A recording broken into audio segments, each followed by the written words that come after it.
She was definitely my best friend.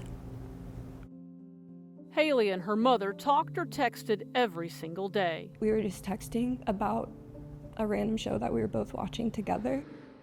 On the evening of Saturday, June 28, 2025, her mother, Nicole Gregory, stopped returning texts. Haley knew something was wrong, so she checked her mom's phone location. It pointed somewhere unexpected, a towing yard. I called them, and they wouldn't tell me anything. They just said to, Google a wreck that had happened in Terrell. And at that point,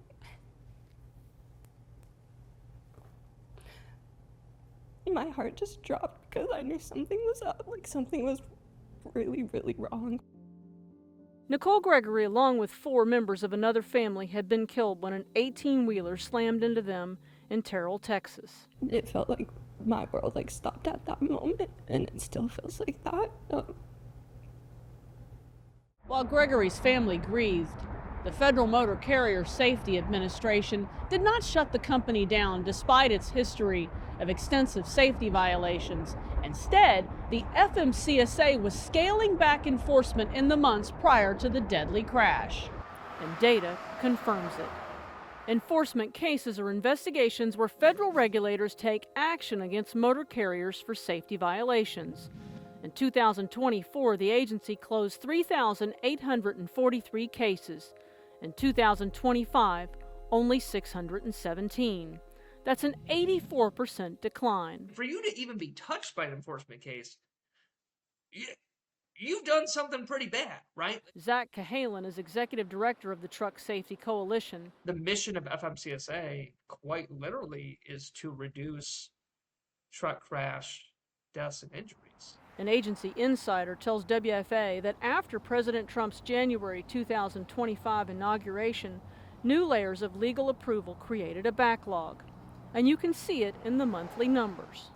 In January 2025, FMCSA investigators closed 232 enforcement cases. By March, it had gone down to just 1 case. In June, the month of the Terrell crash, the agency closed 31. We've never seen anything like this regarding the low rates of enforcement. Not even during the first Trump administration. It's horrifying, it's inexcusable, and it's frankly a dereliction of duty. And it wasn't just enforcement cases that slowed. It was also reflected in the safety ratings. An unsatisfactory rating shuts a motor carrier down.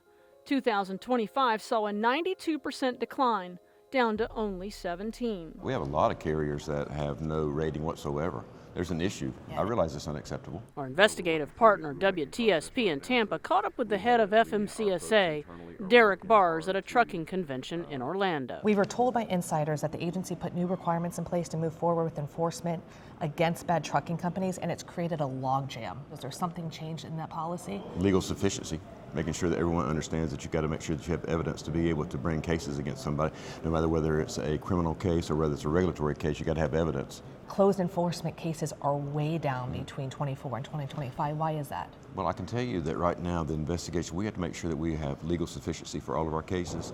I think you're going to see an uptick in enforcement cases because my message is enforcement is important. Last month in our blind spots investigation, we detailed the troubling history of Hope Trans, the company involved in the Terrell crash. They pushed the pickup times back if you need more time. Ultimately, it wasn't federal regulators who took Hope Trans off the road. It was the loss of the company's insurance more than 3 months after the crash. Hope Trans was fined by the FMCSA. The amount? $21,690. Smiling, memories. Nicole Gregory's family says real change will be measured not in promises, but in results. Change obviously needs to happen. This was my whole world. I deserve to at least say goodbye to her or, tell her I love her one more time. And I just feel like so many things were stripped away in the blink of an eye. I'm Tanya Iser, WFAA News.